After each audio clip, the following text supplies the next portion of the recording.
CityCast Pittsburgh is coming to you today, care of the Pittsburgh Opera, presenting Puccini's enduring tale of love and heartbreak, Madama Butterfly. The final performances are this Friday and Sunday, and you can experience the tragic love story of Cho-Cho-san and Lieutenant Pinkerton like never before. The images that the opera is sharing from this show, they are so vibrant and beautiful. And of course, it is all paired with Puccini's stunning music. Don't miss out. Catch the show this weekend before it's gone.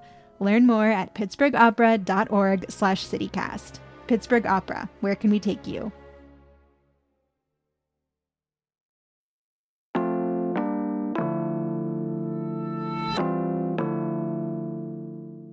Today on CityCast Pittsburgh, we've got 4 dudes running for mayor and a lot of money in the mix. Today, we're with Public Source political reporter Charlie Wolfson to talk about who is spending on who, a sort of funny new campaign ad, and what we should all be watching for with just 8 weeks until the primary. It's Wednesday, March 26th. I'm Megan Harris, and here's what Pittsburgh's talking about.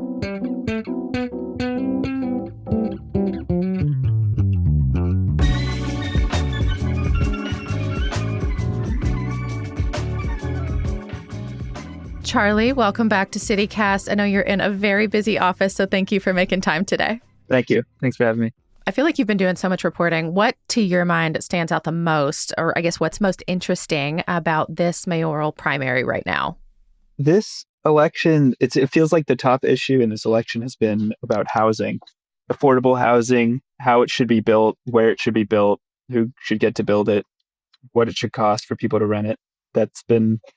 Feels like to me the top issue in this election, and we've seen a lot of people donating to the various candidates who are involved in that business. So where 4 years ago we saw really, it was the wake of the George Floyd protests and public safety and police accountability was really dominated that election 4 years ago. That is not so much the case this year. It's still a topic, but it's nowhere near as prevalent as it was. And I feel like that phrase, I have this conversation with friends a lot, affordable housing, I'm kind of glad that it's finally having its moment, but it does feel unusual for a primary election season. But let's talk about the candidates. We're going to start with Democrats because I feel like here in Pittsburgh, like most cities, we consistently vote pretty Democratic, which of course means the primary typically decides our election. Incumbent Ed Gainey is being challenged by Corey O'Connor, our county controller. What is Gainey saying and how has he been positioning himself in this race? He's been positioning himself as the more progressive candidate, which is not a surprise. He's been, accusing his opponent of being too close to corporate interests.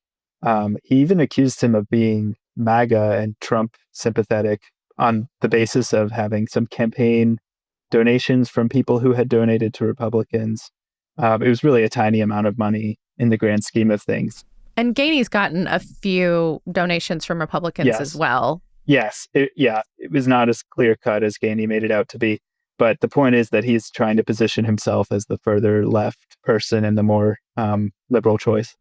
What do you think Gainey's biggest achievements have been in office so far, and maybe his biggest challenges, at least that you're hearing from folks?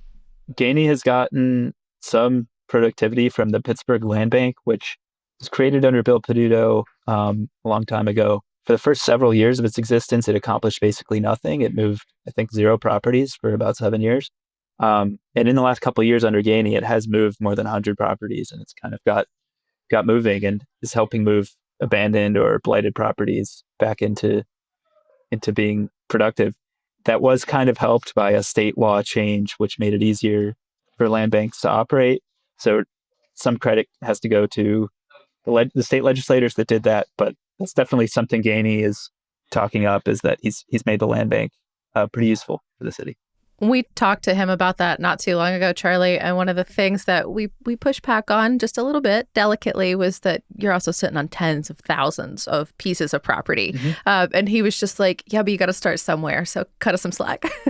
He's using the land bank. He's using these kind of nonprofit public partnerships to build affordable housing, but can he scale it? I asked him, do you have a goal for number of units you're going to make with these processes? He said, no, I'm not going to give you a goal. That sounds right.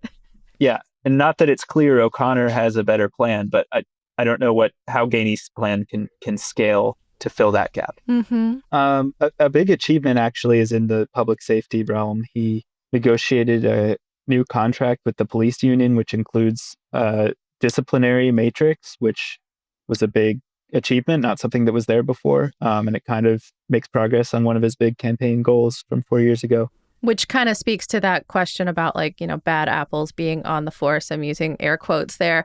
There's a path for discipline, although there was one before. This is just a little bit different. Yeah, it kind of formalizes a little bit and just gives the mayor a little bit more leverage in those situations. But I would also argue that maybe public safety has been one of his big challenges, too, because he made a handshake deal with a police chief that was only here for about a year and a half. Now he has a very expensive pension we will pay out for a long time. We've lost his temporary pick for chief, and now we don't have a chief at all. Yeah, that has to be something he wishes had gone differently. His big pick that he did a national search for, he ended up with somebody who was here for 20 years. But yeah, he left after a year and a half to go referee basketball, NCAA basketball. Yeah, which honestly, if you're asking me, that sounds like a better job than being police chief. But it does. The problem for Gainey is that he said he had an agreement where this guy would not do that and would be our police chief. And that went south pretty quickly. And then, of course, the guy he picked to replace that former chief just resigned before even being confirmed to that job. Yeah, I mean, and another thing that I think you've done a really great job of reporting on for Public Source as well is, talking about Gainey's been really vocal about trying to secure an agreement with our 4 big nonprofits, and saying that was a thing that he was going to get done. And he says he's tried to get it done, but either way, there's no ink on the page. It has not happened yet. Yeah, this is maybe the biggest kind of unfinished promise from his campaign 4 years ago. One of his 2 biggest themes of that campaign was, I'm quoting him here, I'm going to make UPMC pay their fair share. It just hasn't happened yet. He hasn't come to a mutual agreement with any of these major nonprofits. And he launched this legal effort where they are basically suing to have the tax exemption for individual properties overturned. And that has not really worked out well. It netted something like $280,000 for the city, but the legal fees were about $250,000. So it netted almost nothing. Yeah. He says it's still, they're in appeals for that, and he still has hopes it's going to work out. But to date, it hasn't really had results. Yeah. And then, let's move over to his challenger, Corey O'Connor, a very familiar name here in Pittsburgh, the county controller, which is sort of the county watchdog. He's done a lot of audits that have gotten a lot of attention. He used to serve on city council, and his dad was a mayor almost 20 years ago. What is Corey's campaign looking like, and how is he messaging what he wants to do? Yeah, so Corey, since when he launched his campaign in December, his message was basically Gainey is not good enough. He says Pittsburgh deserves better.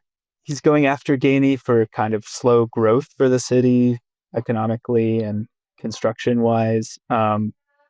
He's attracted financial backing from a lot of people who are involved in that industry of building things and of renting commercial and residential property. So he's attracted hundreds of thousands of dollars from those industries. But he's also fundraised more than Gainey. One of the most striking things I thought from your reporting, and correct me if I'm wrong here, but I think, as I understand it, about 25% of what Corey has raised up to this point, Corey O'Connor, is from those development interests, like people involved in commercial real estate. Mm-hmm. But Gainey's gotten some, too, about 17%, if I looked at the charts right. Yeah, that is right. But Gainey's total universe of money is so much smaller that's a little bit deceptive, maybe. It's not nearly as much money, but by ratio, it's not too far off of what Corey's gotten to. Yeah, that is correct. But another way to look at it is you take all the money from those industries, 80% of it went to O'Connor. Right. So how would you say that Corey is maybe talking about his achievements such as they are now? Obviously, it's not apples to apples. He's never served as mayor, but things that he says he's done well versus challenges that at least you can perceive right now he's going to have to work towards if he does move on past the primary. Yeah, he talks a lot about bills that were passed when he was on city council. Which was a long time ago now. He got there it was still the 2000s, and he was there until 2022. But paid sick leave Act, some gun control bills, which were ultimately struck down in court, But like you said, it's a way different ballgame being one of 9 city council members versus administrating an entire city. So it's a little hard to draw on much of that. But he a lot of his pitch is he'll kind of work with everybody to get things done. This is his words, not mine. And when I talk to different kind of developers and business people for a story I just reported, their message was kind of, Corey's a convener. Corey's not going to freeze anyone out. He's going to bring people together. Some people might not want, the corporate interests to be always convened, but that's Corey's pitch is kind of, hey, no matter where you are in our ecosystem here, I'm going to bring people together. Yeah. And I mean, Gainey administration, like they say, like, well, we're not taking those phone calls because we can't be bought. Like there's different ways that they've messaged that. But I mean, just speaking for us here at CityCast, like I have personally gotten that into my inbox a lot. I've had a lot of people tell me over the last 3 years that like, we just can't get the city on the phone. It's not a matter of like asking for things. Like they won't even answer our questions. They won't call me back. That seems to be a pervasive complaint against this administration either way. Yeah. And it's people who experienced under previous mayors very strong access. They could call them, they could get assistance with what they need to do their business. And they've lost that access under Gainey. And as you noted, one of Gainey's top assistants, deputies, said to me, we're proud of that. We don't let people just have priority access because they're a big business person or they're a big campaign donor. Yeah, there's obviously 2 ways of looking at that. And it's kind of how this election is being divided right now.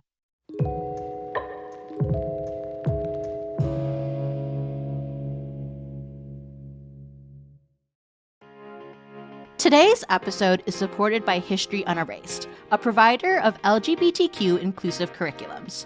How would your life have changed if you'd learned about influential LGBTQ figures in school? History Unerased helps teachers tell a more complete story of our nation's history. They say they're the country's leading group when it comes to bringing LGBTQ history into schools, something that's really important at a time when LGBTQ rights are under attack. And you can support this work by showing up to Yins Can't Erase Us.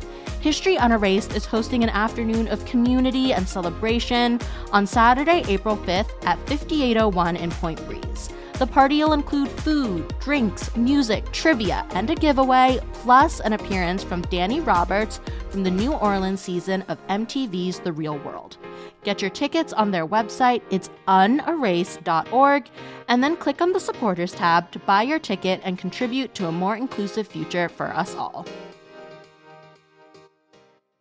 I can say to my new Samsung Galaxy S25 Ultra, hey, find a keto-friendly restaurant nearby and text it to Beth and Steve. And it does, without me lifting a finger. So I can get in more squats anywhere I can. 1, 2, 3.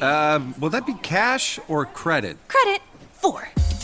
Galaxy S25 Ultra, the AI companion that does the heavy lifting so you can do you. Get yours at Samsung.com. Compatible with select apps. Requires Google Gemini account. Results may vary based on input. Check responses for accuracy.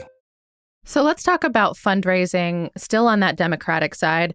O'Connor had the edge the last time I looked. Sounds like he still has quite a bit of money pushing his campaign. How much are we talking about here? And I'm curious from your perspective, like whether you think a lot of money even matters. So first, I'll just say how much we're talking about. O'Connor has raised about $1 million so far, and it's actually probably more than that. We're going to find out the March numbers in about a week. Gainey has raised about $400,000, but the disparity is actually kind of worse than that for Gainey because he has spent already a lot of that $400,000. On what? Campaign staff, research, polling, canvassing, things like that. Whereas O'Connor, most of that $1 million is still kind of in the tank. And to get to the second part of your question, it does matter a lot because, especially for local elections, TV ads can really influence whether people turn out to vote and how they vote. And $1 million can buy a lot of TV ads in a kind of a one market race like this. I saw O'Connor's new ad on YouTube. I don't know how long it's been up. I'd missed it before. People yelling, "Oh, Connor, oh!" It's like sort of a call and response. Yeah, that was an interesting one. Who passed Pittsburgh's paid sick days law? Oh, Corey O'Connor. Who led on landmark gun safety legislation? Corey O'Connor. I think you're going to start seeing a lot more of him on your TV. So that is important. He's going to be able to reach a lot more voters and reach them more often than Gainey can. Yeah, I mean, but we should point out, like last time the incumbent mayor, Bill Peduto, he outspent Gainey by a lot and still lost the primary, still lost his seat as mayor, which had almost never happened, like at least not in living memory. That is true. And I want to be sure to say that it's not that the person who has the most money always wins. We've seen examples, like you noted, of that not happening. However, in that election 4 years ago, Gainey was outspent, but an outside third-party group erased a lot of the gap between him and Peduto. It was a PAC that was obviously supportive of him. It was not coordinated with him because by law that's not allowed, but poured hundreds of thousands of dollars into ads that supported his candidacy, which it didn't bring him even with Peduto, but it got him closer. We're still waiting to see what that's going to look like in this election. Yeah. But either candidate could get a lot of outside help, which could change the equation here. What about endorsements? Again, just the Democrats for now. Who's backing Gainey? Who's backing O'Connor? And what does that tell you about these two options for mayor and I guess their vision for Pittsburgh, too? This primary doesn't look exactly like some of the recent contested primaries, like some that Summer Lee has been in or that Sarah Innamorato won 2 years ago. But some of the endorsements are shaping up to look familiar. So Gainey received support from some more progressive-leaning unions like SEIU and Pittsburgh Federation of Teachers. He also got an endorsement from the United Steelworkers. O'Connor received endorsements from some of the building trades unions and some unions that have sided with more moderate Democrats in recent years. And O'Connor very narrowly received the backing of the Pittsburgh Democratic Committee. He won that by like 4 votes out of hundreds. So nothing that shocking there. And it is split. It's not a landslide for either person. Yeah, I was just from your story, too, I noticed it sounds like city council is also a little bit split. President Dan Lavelle, Deb Gross, Barb Warwick, Kahari Mosley, they're all in the Gainey camp. Former councilors, Ricky Burgess and Bruce Krause, are both in O'Connor's. He was out recently door knocking with Anthony Coghill. It's interesting to see how this is getting divided a little bit. Yeah, Bob Charland is also Team O'Connor. With O'Connor, and you have these two, you could call them fence sitters or neutral people so far, in Erica Strasburger and Bobby Wilson. But it isn't just interesting that it's so split. 4 years ago, you had 8 people with Peduto and 1 person, Deb Gross, with Gainey, and it's a lot more fractured right now. Yeah, I guess what else will you be watching for in this Gainey-O'Connor side of the ticket here in May? Like we kind of touched on, I'm definitely looking at who is going to be spending money on this race. With the independent expenditures, those people, unlike direct campaign donors, can put in a lot more money. Somebody could drop $100,000 personally on one of those if they wanted to. So I'm definitely going to be watching to see who does that and who they support and why. So let's move on to the Republican side of the ticket. This is the first competitive Republican primary for Pittsburgh mayor in almost a century. This blew me away. The last one took place in 1933. Why do you think this is the moment that we're seeing multiple Republicans throw their hat in the ring? Republicans in general in Pennsylvania and Allegheny County are feeling pretty good after last year's elections. They obviously won statewide pretty convincingly. Yeah, Republicans really cleaned up in November. Yeah. However, they did not really make inroads in Allegheny County. Came out pretty much exactly as it did 4 years prior. However, yeah, there's a lot of renewed energy among, the local Republican committee and local activists. So, one of the candidates is a familiar name. He ran against Gainey in 2021. 4 years ago. Tony Moreno. And then there's one more aside from him. It's not like a stunning change of like suddenly the Republicans are even with the Democrats, but it is more activity and more energy than we've seen sometimes in the past. Yeah, let's talk about him. So Tony Moreno, the retired police officer, like you said, also ran 4 years ago. Obviously, he did not prevail against Gainey. Has his pitch changed at all? I noticed he doesn't have a campaign website, which makes me wonder about how he's messaging. Yeah, I haven't found a website either. His pitch seems very similar, except this time he's saying, "I told you so. I told you Gainey would be bad." He's a former longtime police detective, public safety is his kind of top campaign theme. And so, no, it hasn't really changed since 4 years ago. Is he reporting any campaign finance activity? I'm not as good at looking that up as you are, Charlie, but I couldn't find anything. No, we haven't seen anything yet from him. But you're required to do that, right? Like, I'm not, right? Yeah, if you raise anything. I mean, he may not. If you raise less than $250, you don't have to. Okay. And then Moreno's competitor, Thomas West, he owns a clothing store over in Lawrenceville called Trim. Used to be a TV news producer, worked for WPXI and WTAE. How is he distinguishing himself so far? I mean, he's very different stylistically from Moreno. He's more, I would say, of a moderate. Moreno, of course, was a Democrat until recently, but he's been clear that his views are now more aligned with the Republican Party. Thomas West is kind of, it looks like running a more traditional campaign. I mean, it's a lean campaign. He has not much money, but he has a website with a lot of the messaging you would expect from somebody trying to win votes. Moreno is not really, he's not really getting his message out there right now too much. He's obviously done some interviews and had a press conference, but West is I guess, trying to present himself more as a person and a community member through this campaign. And we'll see. He raised like a few $1,000s so far. We'll see if that ticks up or what happens for the primary. Has anyone endorsed either one of them? I haven't seen anything to that effect.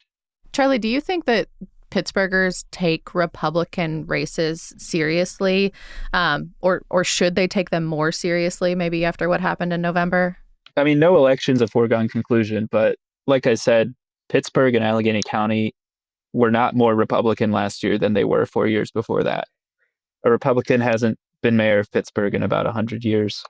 4 years ago, there were like newspaper articles saying, Republicans have more of a chance this year than before. And then Gainey won with like 74% of the vote. So, no, I'm not ruling anything out, but it's an incredibly big challenge for a Republican to win here. Yeah. Well, the deadline to register to vote is May 5th. The primary is May 20th. Charlie, good luck. Just a few weeks to go. Thank you. And thanks for having me. That's all for today here on CityCast Pittsburgh. If you were listening to this today and thinking we were maybe a little tough on Mayor Ed Gainey, you're right. That's because he is the mayor, and there's a lot more to celebrate, but there's also a lot more to point at and ask, can we be doing more? So we are excited to keep talking about all of these issues and directly with the candidates themselves. The invitations are out. We'll be doing that in the coming weeks, so stay tuned. We will be back tomorrow morning with more news from around the city. We'll talk to you soon.